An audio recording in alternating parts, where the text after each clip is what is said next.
welcome back everyone for some more Dual Destinies here in the Apollo Justice Ace Attorney trilogy. And we're ready to wrap up day one in investigation in the case against Juniper Woods. We got to go through a mock trial that as a matter of fact, it was the same mock trial that the students went through before the murder happened, just to get an idea of what exactly was going on. But we are going to finish things here. But before we do so, hope you guys have an awesome day today. Hope you guys doing well. So without further ado,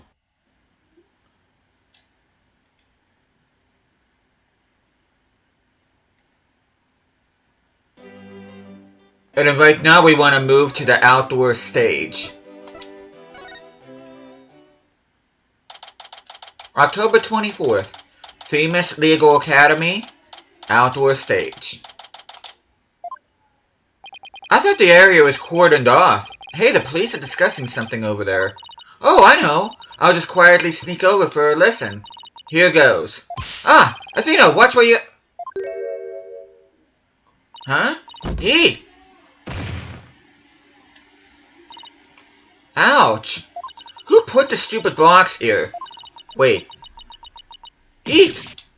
Apollo, this box. There's... What now? There's someone or... something inside. Don't let it be a snake.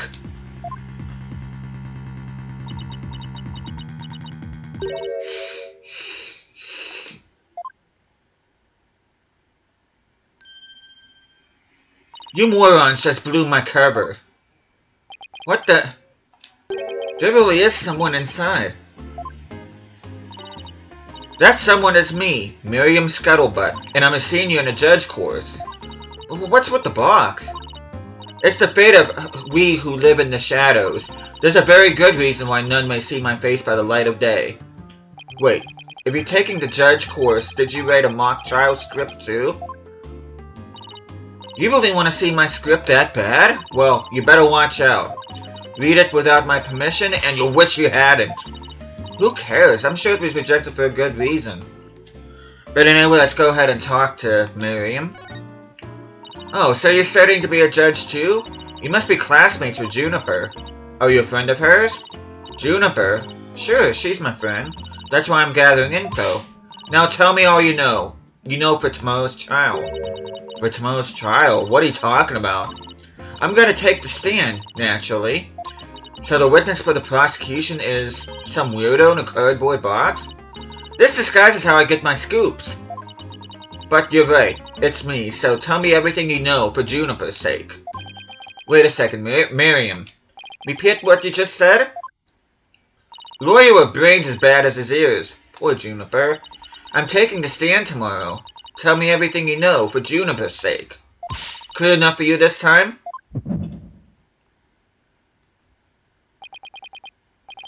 I thought so. Athena, my bracelet's reacting. Really? That means a lie already? That was quick.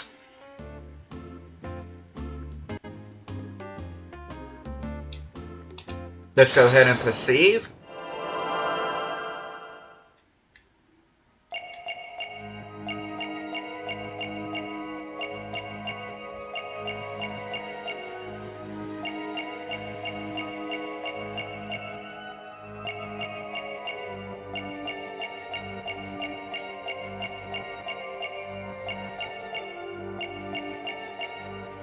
There we go. Gotcha. She started clenching the box. That's strange. You suddenly tightened your grip when you said, for Juniper's sake. It's like you subconsciously tensed up because you're lying. What are you talking about? When did I ever lie? Okay then, let me ask you this. Why were you selected as a witness? That's an easy one. I'm the editor-in-chief of the Themis Herald. I know everything there is to know around campus, even the darkest of secrets. Editor-in-chief, huh? Pretty impressive. Yeah, well, it's a lonely one-woman operation. I do it all myself, from reporting to editing to publishing. Still impressed? I'm a perfect storm of journalism because I bring it all to the table. And this is the evidence. Here.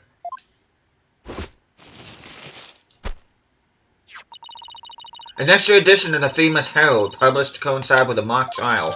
Themis Herald Extra added to the court record, an extra edition of the school paper that covers the mock trial. Thanks, Miriam. You've revealed who you truly are. Someone who's never had Junie's best interest in mind. What? Are you questioning our friendship? Look, you may want answers, but no can do, because what you're saying conflicts with this piece of evidence. Take that! That's the Themis Herald, the paper I published. What about it? Are you really that dense? This article is full of malicious lies about Junie. It's definitely not something a true friend of hers would write. You got it all wrong. Another staff member wrote that one. I don't think so, Miriam. You even said it yourself just a moment ago. It's a one-woman operation. Or did you forget already? If you're just giving me the info you have, stupid pawn, Juniper's just using you.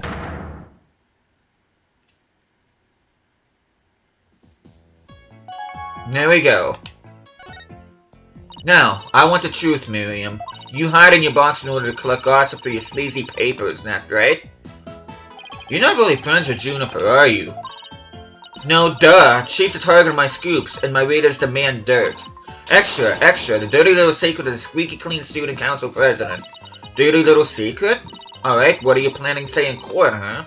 I'm a witness to her part in the crime. I'm gonna tell it all in a shocking expose. The end justifies the means. That's my brand of tell-all journalism. The end justifies the means? Wait a second. In this dark age of law, many of us embrace Professor Mean's methods, even future justices.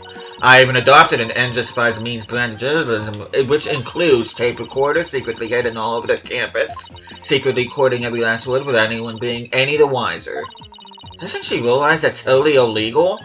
And one of them was at the scene of the crime. The art room. You put a tape recorder in the art room? What did it record? You want to know? You really want to know? Yes, please. That's so nice of you to... Like I'd really tell you now. The big scoop comes out in court tomorrow. You're so mean, Miriam. According to my evidence, a fatal fissure had opened between the three of them. Who? Junie, Hugh, and Robin? And what do you mean by fatal fissure? Juniper, Hugh, and Robin used to be the best of friends. Used to be? They still seem to get along fine to me. I did sense some discord, though. You don't know anything. Professor Means has his followers, and Professor Court had hers. Their influence is inescapable. Are you implying that one of them adheres to the extreme idea you and Professor Means have? Why would anyone follow that philosophy? How could you possibly understand? You're new around here. Miriam, wouldn't you feel better if you came out of the dark and into the light? I can see fine in here. You'll be the one seeing the light in court tomorrow. Then you'll realize how guilty Juniper Woods really is. We're gonna have to cross-examine her tomorrow, but I don't know where to start. Well, let's at least take care of whatever we can today. You're right, let's see what else we can find out.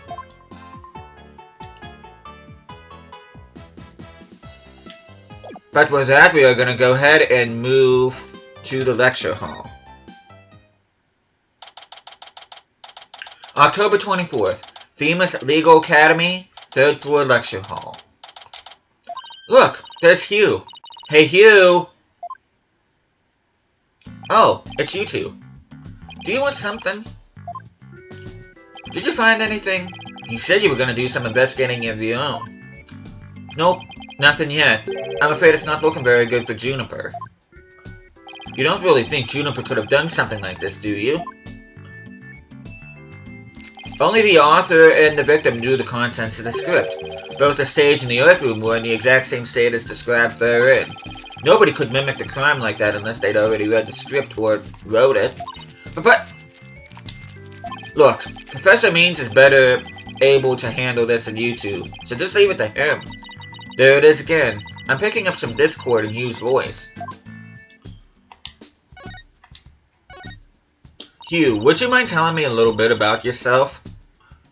Whatever. I'm 6'1" and under this uniform, I'm 100% lean muscle. My grades are outstanding and I'm the ace of the archery club.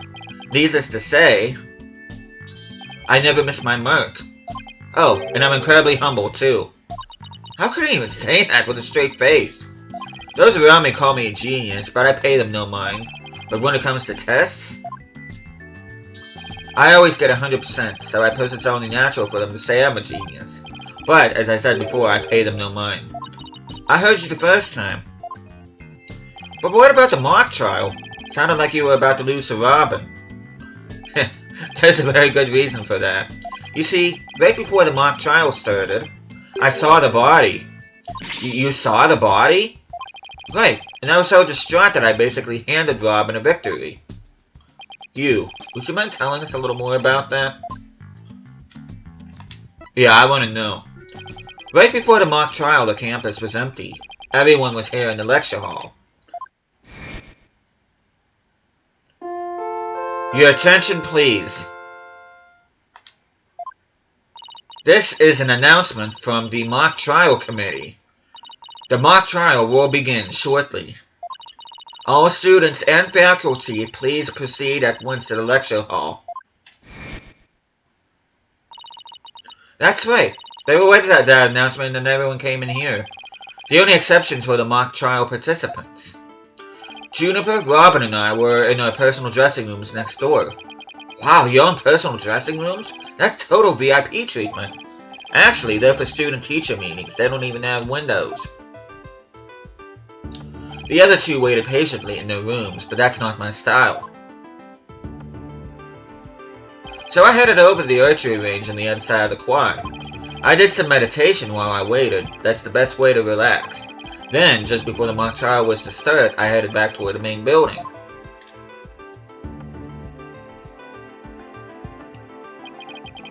As I walked across the quad, I passed in front of the stage. So, that's when you saw the body? Right. It was quite a shock. As much as I hate to admit, my legs were shaking. I could have easily beaten Robin if it hadn't been for that. Wait, hold it right there. You went through with the mock trial even though you had discovered a body? Why didn't you tell anyone? I mean, we're talking about someone getting killed here. I think I know why. Was it because of this? Ah, where'd you get that? So, this article in the Famous Herald is true. The winner of the mock trial would get to make his confession to Junie. Right, but if I reported the body I'd found, the whole thing would be called off. He really wanted to win that bad? Bad enough to ignore a dead body? Sorry, but that's not normal. Or could their love for Junie really be that strong? Thanks for sharing that important piece of information with us. It may prove useful at tomorrow's trial. Good, because that's all I have to say about the matter. Thanks, and don't worry, we'll prove Juniper's innocence, you'll see. I can't say you two inspire much confidence. Okay, Athena, what next? Well, next thing we're going to be going to is a place we haven't been to yet, the maintenance area. October 24th, Themis Legal Academy, maintenance area. So this is the maintenance area. Let's see. During the mock trial, Prosecutor Gavin said that the art room is right above here on the 3rd floor. And that the body was dropped from there onto a high jump mat from the storehouse. Right, and then he claimed that the body was transported to the stage in a ball cart. And then... There's someone else here. Hey, it's Robin. Whoa, you scared the crud out of me. Yikes, right back at you. So, what are you doing out here?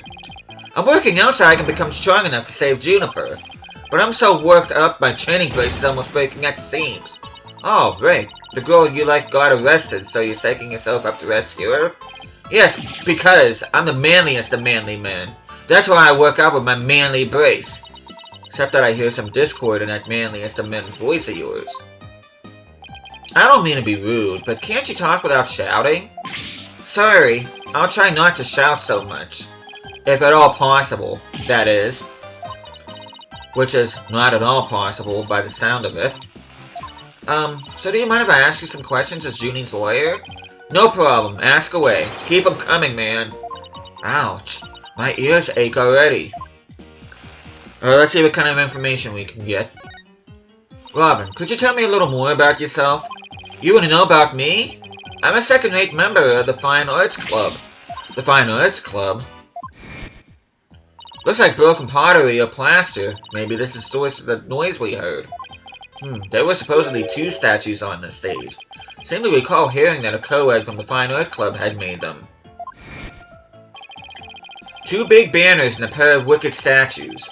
This is just an illustration, but it's not half bad. Wicked statues? Wait, are these supposed to be you and Mr. Wright? Bingo, Fraulein, and they were so big and magnificent too. What a terrible waste. Say, did you create those stage statues by any chance? You bet I did, both of them. Put my blood, sweat, and tears into those things, man. Must have been terrible seeing them all smashed up like that. Nah, I couldn't face Professor Court if I let something like that get me down. What do you mean? Professor Court was the Fine Arts Club advisor. She was all about truth and beauty, man. She always said the only good result is the truth. That, and only lawyers who seek the truth through legitimate means produce worthwhile results. Yes, I'm totally on your guys' side. She must have been an incredible woman. Yeesh, and you call me loud when I practice my gorgeous still. Okay, let's talk about the murder. Aw, man, why'd I have to take the prosecutor course? I mean, how am I supposed to save Juniper if I'm studying to be a prosecutor? Don't worry, I'll clear Junie's name, you'll see. The 3 of us had a dream. We swore we'd make it happen together. Prosecutor, lawyer, judge. The 3 of us would hold fair and honest trials. The dark age of law? Yeah, we were gonna put a nail in its coffin, man. Wow, you guys swore to do that? But no, that stupid school rule had to ruin it. School rule? Which one? Anyone with a prior conviction, no matter how minor the events, they won't be allowed to graduate from this stupid, holier-than-thou school. Tough legal academy, even tougher rules. Junie will never become a judge unless I can prove her innocence. And if I fail, the 3 of them will never realize their dream. It's like someone put pressure on my pressure. Well, I think I've talked to everyone who is somehow linked to the case.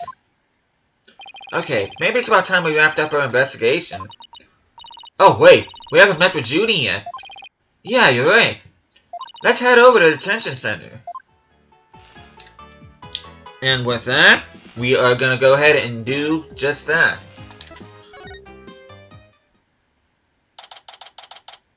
October 24th, the detention center visitors room. Thena, thank you so much for coming. She called me Thena, like she used to. Maybe she's finally letting her guard down. Let's talk about the script. Junie, the crime's unfolding exactly like your script. Any idea what's going on here? We wanted to make it fair, so the script was kept secret until the day of the mock trial. And the only people who knew the details were Professor Court and I. Nothing we haven't heard already so far. However... Yes? What is it, Junie? Well, there was this one article in the school paper. You mean this one? It's more like a tabloid piece than a newspaper article, if you ask me. I've been worried that the trial would wreck the friendship between Robin, Hugh, and me. She wants to stay friends, but both the guys are hoping to take it to the next level. Oh, the passion of high school drama. Wish I could have experienced it. And I know I shouldn't have, but I revised the script to favor the prosecution. But Professor Court noticed it immediately and changed it back. Ah, so if Robin had won, Hugh wouldn't have been able to confess his love to Junie. That would have kept the trio's relationship the same. Never knew Junie could be so devious. Sorry, I guess my personal problems probably won't be of any help in court, huh? You never know. Help often comes from the most unexpected places. Thanks, Juniper. Now let's talk about the awl. I was wondering about that awl you had on you when you were arrested. Detective Bulbright, we found this in the suspect's pocket. Well, why there's blood on this? That's evidence we made for the mock trial. A mock trial? Never heard of such a thing. But it sounds fishy to me. Real fishy. It was the murder weapon from the mock trial. Professor Court and I were prepping it in the art room until the day before the trial. I didn't even realize I still had it on me until I was arrested. then we've nothing to worry about. There shouldn't be any way to link it to the crime. Still, that blood red color on the awl bothers me. Wasn't it just paint or something? I mean, I was looking at it from pretty far away, but probably was just paint. But that's what bothers me. It wasn't on the awl when we were prepping it yesterday. It wasn't. And how and when did it get there? Well, before the mock trial began, I showed Thena and Mr. Ray to the waiting room. Then I went back to my dressing room to get the trial props we were going to use. That's when I found the art room key and the awl with what looked like blood on it. A key? And the awl? Professor Court normally has the art room key since she's the Fine Arts Club advisor, and since that key was in the dressing room, I thought she was the one who had painted the awl to look like it had blood on it. After all, she always insisted that the props should be realistic, so... The awl suddenly shows up on the day of the trial with what looks like blood on it? I have a really bad feeling about this. Me too, but let's not jump the gun on this. You and Professor Court were busy preparing for the mock trial together yesterday, right? Was that the last time you saw her? Yes, I left school at around 6 p.m. Did you notice anything different about her? No, I didn't notice anything out of the ordinary. She looked and acted the same as always. I would have never guessed she'd end up like this. Looks like we're about out of time. Thank you for your coming to see me. We'll do everything we can to prove you innocent tomorrow. I know, and I believe in you, Thena. Well, I should go now. Bye. Aw. Is she gonna be alright? She's like a shadow of the girl we met back at the academy. The Junie I knew was always like that, a little weak and sickly. But the fact that she's lifted her facade shows that she trusts us. Even still. What is it? Well, when Junie and her two friends were talking about their friendship, I sensed some discord in their hearts. Seriously? Yeah, but it was real faint. I might have been mistaken. There's no reason to doubt their friendship, is there? Don't worry, everything will be fine. You and Juniper are friends, right? You know that friend that I mentioned to you earlier? Well, get this. Whenever something's troubling one of us, the other can just feel it. That's real friendship. Suppose you're right. Might as well forget about that and concentrate on the trial. Yup, tomorrow's the big day. Let's sort out what we know so far. Okay. The victim, Professor Constance Court, was murdered in the art room on the 3rd floor. Then her body was moved to the outdoor stage in the quad. Also, the location where we found the body was just as the mock trial script described. I wish those were the only similarities they shared. What do you mean? What I mean is the script in this case are exactly the same in almost every respect. So it follows that the actual trial might very well unfold just like the mock trial did. Oh no! The mock trial ended right before the prosecution was about to win. Well, that's not gonna happen. This time, Junie will be declared not guilty. Of course, I intend to get the results the honest way. We can do this. We'll be fine. After all, I have Apollo and he's the king of being fine. And so ends day 1 of the investigation, and next time I see you guys, we will be beginning day 1 in the trial against Juniper Jones. So hope you guys looking forward to that. But thank you guys so much for watching this. Hope you guys are enjoying the series so far, and I'll be seeing you guys again next time.